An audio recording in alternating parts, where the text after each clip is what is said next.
मैं सोनालिका कुशवाहा महावीर प्रसाद द्विवेदी जी की लिखित कहानी स्त्री शिक्षा के विरोधी कुर्तकों का खंडन का वाचन प्रस्तुत करती हूँ। बड़े शौक की बात है, आजकल भी ऐसे लोग विद्यमान हैं जो स्त्रियों को पढ़ाना उनके और गृह सुख के नाश का कारण समझते हैं, और लोग भी वैसे नहीं। सुशिक्षित लोग ऐसे लोग जिन्होंने बड़े बड़े स्कूलों और शायद कॉलेजों में भी शिक्षा पाई है, जो धर्मशास्त्र और संस्कृत के ग्रंथ साहित्य से परिचय रखते हैं और जिनका पेशा कुशिक्षितों को शिक्षित करना है, कुमार्गामियों को सुमार्गगामी बनाना और अधार्मिकों को धर्मत्व समझाना है। उनकी दलीलें सुन लीजिए। पुराने संस्कृत कवियों के नाटकों में कुलीन स्त्रियों से अपड़ों की भाषा में बातें कराई गई हैं। इससे प्रमाणित है कि इस देश में स्त्रियों को पढ़ाने की चाल न थी। होती तो इतिहास पुराण आदि में उनको पढ़ाने की नियमबद्ध प्रणाली जरूर लिखी मिलती। स्त्रियों को पढ़ाने से अनर्थ होते हैं। शकुंतला इतना कम पढ़ी थी कि गंवारों की भाषा में मुश्किल से ही एक छोटा सा श्लोक वह लिख सकी थी। तिस पर भी उसकी इस इतनी कम शिक्षा ने भी अनर्थ कर डाला। शकुंतला ने जो कटु वाक्य दुष्यंत को कहे, वह इस पढ़ाई का ही दुष्परिणाम था।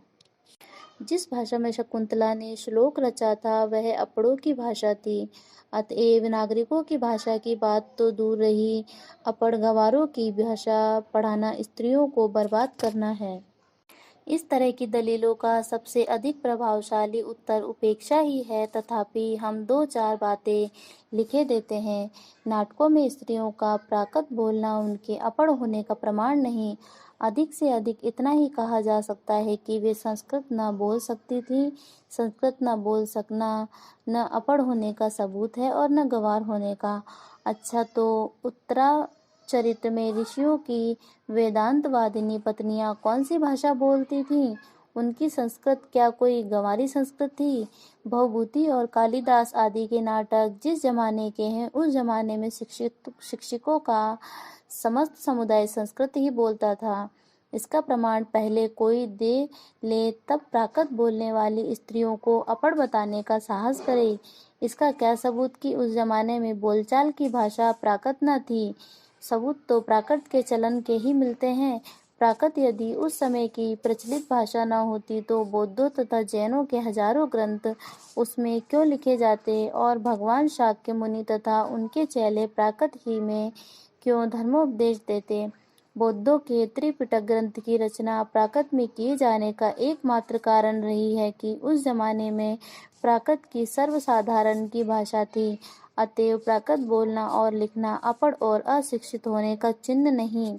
जिन पंडितों ने गाथा सप्तशती, सेतुबद्ध महाकाव्य और कुमारपाल चरित आदि ग्रंथ प्राकृत में बनाए हैं, वे यदि अपड़ और गंवार थे तो हिंदी के प्रसिद्ध से भी प्रसिद्ध अखबार का संपादक इस जमाने में अपड़ और गंवार कहा जा सकता है, क्योंकि वह अपने जमाने की प्रचलित भाषा में अखबार लिखता है।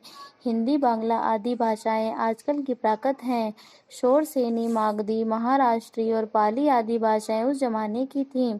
प्राकृत पढ़कर भी उस जमाने में लोग उसी तरह सभ्य, शिक्षित और पंडित हो सकते थे जिस तरह की हिंदी, बांग्ला, मराठी और आदि भाषाएं पढ़कर इस जमाने में हम हो सकते हैं। फिर प्राकृत बोलना अपड़ होने का सबूत है, यह बात कैसे मानी जा सकती है?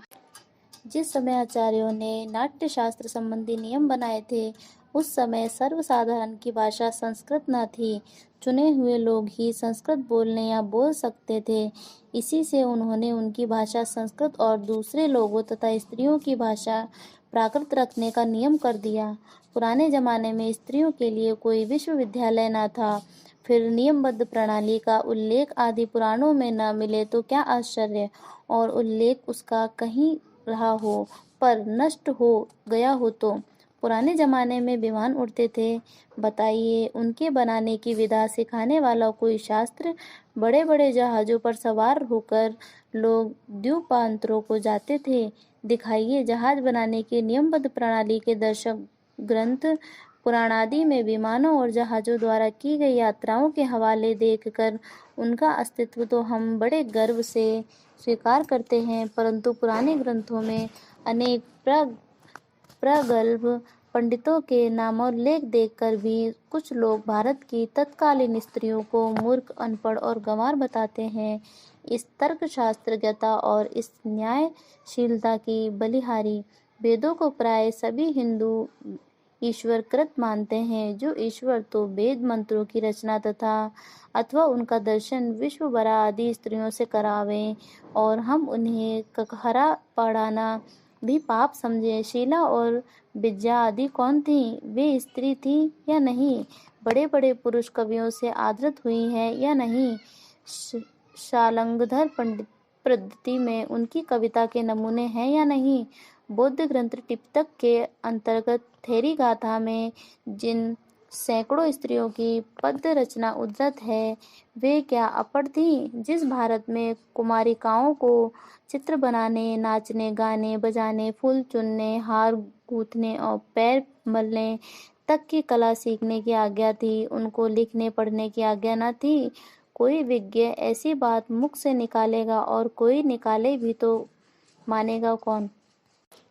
अत्रि की पत्नी पत्नी धर्म पर व्याख्यान देते समय घंटों पांडित्य प्रकट करे।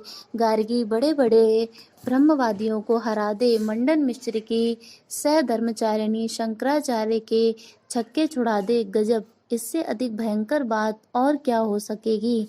यह सब पापी पढ़ने का अपराध है। न वे पढ़ती, न वे पूजनीय पुरुषों का मुकाबला करती। यह सारा दुराचार स्त्रियों को पढ़ाने ही का कुफल है, समझें। स्त्रियों के लिए पढ़ना कालकूट और पुरुषों के लिए पीयूष का घूंट। ऐसी ही दलीलों और दृष्टांतों के आधार पर कुछ लोग स्त्रियों को अपढ़ रखकर भारतवर्ष का गौरव बढ़ाना चाहते हैं। मान लीजिए कि पुराने जमाने में भारत की एक भी स्त्री पढ़ी लिखी न थी। न सही, उस समय स्त्रियों को पढ़ाने की जरूरत न समझी गई होगी, पर अब तो है, अतएव पढ़ाना चाहिए। हमने सैकड़ों पुराने नियमों, आदेशों और प्रणालियों को तोड़ दिया या नहीं? तो चलिए स्त्रियों को अपढ़ रखने की इस पुरानी चाल को भी तोड़ दें। हमारी प्रार्थना तो यह है कि स्त्री शिक्षा के विपक्षियों को क्षण भर के लिए भी इस कल्पना को अपने मन में स्थान न देना चाहिए कि पुराने जमाने में यहाँ की सारी स्त्रियां अपढ़ थीं अथवा उन्हें पढ़ने की आज्ञा न थी। जो लोग पुराणों में पढ़ी लिखी स्त्रियों के हवाले मांगते हैं, उन्हें श्रीमद् भागवत दशमस्कंध के उत्तरार्ध का 53वां अध्याय पढ़ना चाहिए। उसमें रुक्मिणी हरण की कथा है। रुक्मिणी ने जो एक लंबा चौड़ा पत्र एकांत में लिखकर एक ब्राह्मण के हाथ श्री कृष्ण को भेजा था, वह तो प्राकृत में न था। उसमें प्राकृत में होने का उल्लेख भागवत में तो नहीं। उसमें रुक्मिणी ने जो पांडित्य दिखाया है, वह उसके अपढ़ और अल्पज्ञ होने अथवा गंवारपन का सूचक नहीं। पुराने ढंग के पक्के सनातन धर्मावलंबियों की दृष्टि में तो नाटकों की अपेक्षा भागवत का महत्व बहुत ही अधिक होना चाहिए। इस दशा में यदि उनमें से कोई यह कहे कि सभी प्राक्कललीन स्त्रियां अपढ़ होती थीं, तो उसकी बात का विश्वास करने की जरूरत नहीं। भागवत की बात यदि पुराणकार या कवि की कल्पना मानी जाए तो नाटकों की बात उससे भी गई बीती समझी जानी चाहिए। स्त्रियों का किया हुआ अनर्थ यदि पढ़ाने का ही दुष्परिणाम है, तो पुरुषों का किया हुआ अनर्थ भी उनकी विद्या और शिक्षा ही का परिणाम समझा जाना चाहिए। बम के गोले फेंकना, नर हत्या करना, डाके डालना, चोरियां करना, घूस लेना, ये सब यदि पढ़ने लिखने ही का परिणाम हो तो सारे कॉलेज, स्कूल और पाठशालाएं बंद हो जानी चाहिए। परंतु विशिष्टों, बातवेथियों और गृहस्थों के सिवा ऐसी दलीलें पेश करने वाले बहुत ही कम मिलेंगे। शकुंतला ने दुष्यंत को कटु वाक्य कहकर कौन सी स्वामी भक्ता दिखाई? क्या वह यह कहती कि आर्यपुत्र शाबाश, बड़ा अच्छा काम किया, जो मेरे साथ गांधर्व विवाह करके मुकर गए। नीति, न्याय, सदाचार और धर्म की आप प्रत्यक्ष मूर्ति हैं। पत्नी पर घोर से घोर अत्याचार करके जो उससे ऐसी आशा रखते हैं, वे मनुष्य स्वभाव का किंचित भी ज्ञान नहीं रखते। सीता से अधिक साध्वी स्त्री नहीं सुनी गई। जिस कवि ने शकुंतला नाटक में अपमानित हुई शकुंतला से दुष्यंत के विषय में दुर्वाक्य कहाया है, उसी ने परित्यक्त होने पर सीता से रामचंद्र के विषय में क्या कहा है, सुनिए। वाच्य सत्व्य मज्जनात् स राजा ब्रह्मो विशुद्धामति यत् सक्षम माँ लोकवाद श्रवणादहासि श्रुतस्य तस्किन सदृश कुलस्य। लक्ष्मण, जरा उस राजा से कह देना कि मैंने तो तुम्हारी आंख के सामने ही आग में कूदकर अपनी विशुद्धता साबित कर दी थी। तिस पर भी लोगों के मुख से निकला मिथ्यावाद सुनकर ही तुमने मुझे छोड़ दिया। क्या यह बात तुम्हारे कुल के अनुरूप है, अथवा क्या यह तुम्हारी विद्वता या महत्ता को शोभा देने वाली है? सीता के यह संदेश कटु नहीं तो क्या मीठा है? राजा मात्र कहकर उनके पास अपना संदेश भेजा। यह उक्ति न किसी गंवार स्त्री की, किंतु महाब्रह्मज्ञानी राजा जनक की लड़की और मनवादी महर्षियों के धर्मशास्त्रों का ज्ञान रखने वाली रानी की। नृपस्य वर्णाश्रम पालन यत् स एव धर्मो मनुना प्रणीतः।